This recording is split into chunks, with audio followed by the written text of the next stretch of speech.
Hi there, I'm Rebecca and a really warm welcome back to my channel, Pumpkin Bunty. Really? Hi there, I'm Rebecca and a really warm welcome back to my channel, PumpkinBecki.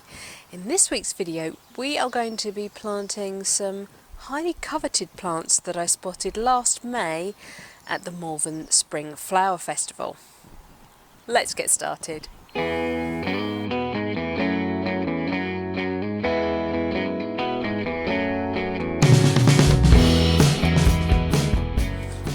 Let's do a quick flashback just to remind you of the plant I'm talking about.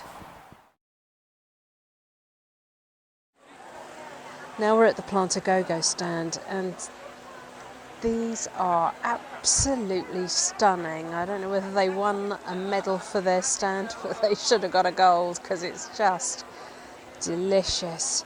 You know how much I love Heuchera and I'm absolutely spellbound. Oh, look at that one.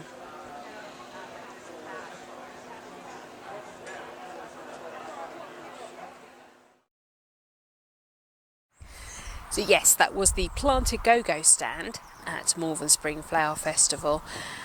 I checked all last summer and into autumn for stock on their website of Peach Crisp because I'd fallen so totally and madly in love with it.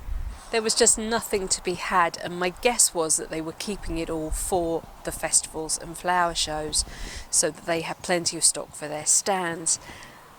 Very disappointing for little old me sitting at home hoping for some stock, but there wasn't any. Thankfully they do a keep me informed service on their website, which meant that once it did come back into stock, because I had registered my interest in that particular plant, they were able to send me a message and I knew that they were available. So rather than just getting one in the true state of a plant hoarder, I bought 5. But oh, look at them. Such an incredible range of colours on the leaves. Absolutely gorgeous. You can see I've got flower spikes forming already.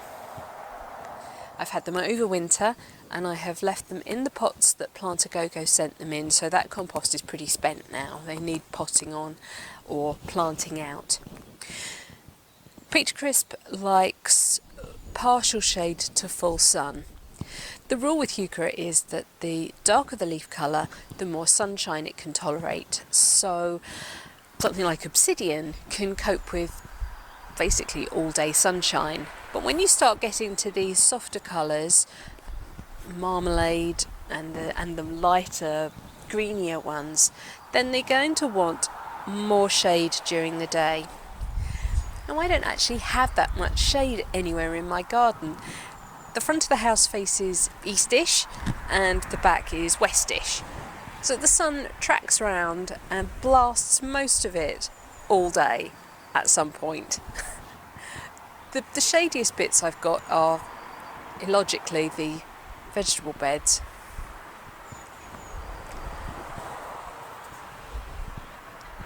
Here between the chicken coop and the potting shed there is a funny little corner. It's a bit tricky to use. It can tend to become a bit of a dumping ground, but I now grow my hostas here in pots and they love it. They get just the right amount of sunshine, rain, shade, everything they want. Peach Crisp should be really happy here too, so I'm going to pop one into a pot and make it part of the arrangement that I've got here, and then I am going to tuck others in and around the garden. This is the particular pot that I've chosen. It's lovely heavy terracotta. I've had it for years and it's probably about 14 inches tall. In the bottom I'm going to put some E-Coco fibre drainage layer.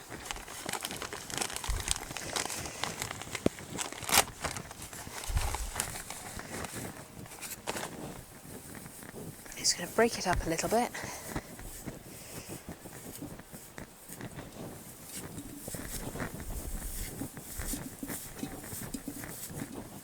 I have washed this pot. I don't like to wash them too hard because I like to keep the patina and the mosses and things that have grown on the surface. But it has had a rinse off. This puffs up quite a lot, so you don't need as much as you think. Now I've got some peat-free multi-purpose compost, and I've just added some vermiculite into that.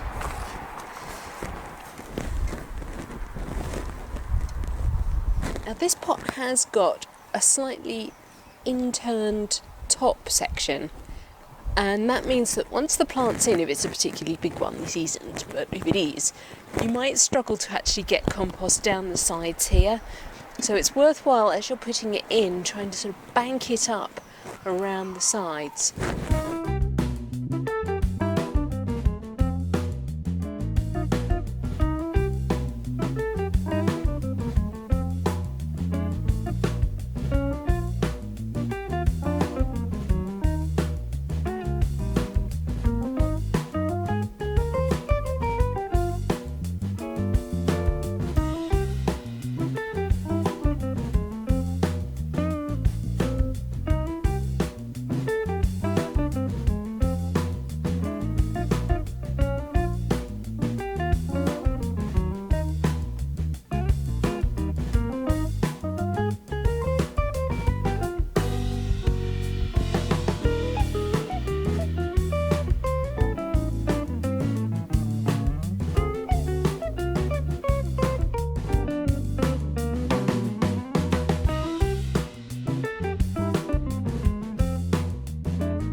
That's my 6 peach crisp in the ground now.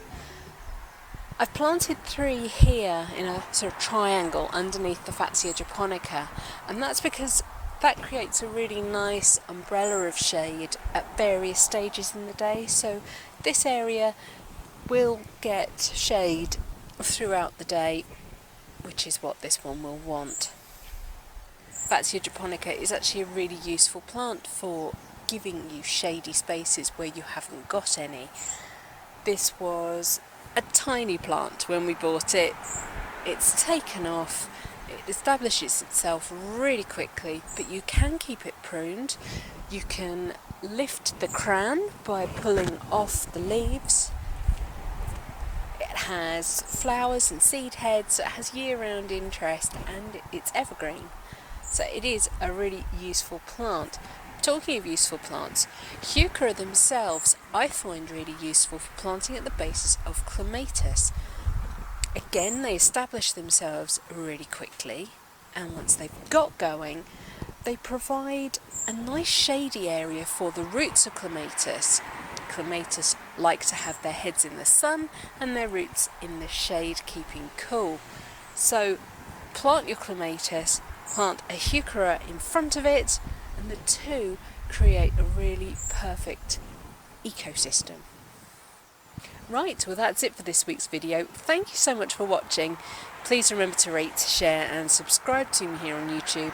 And until next time, bye!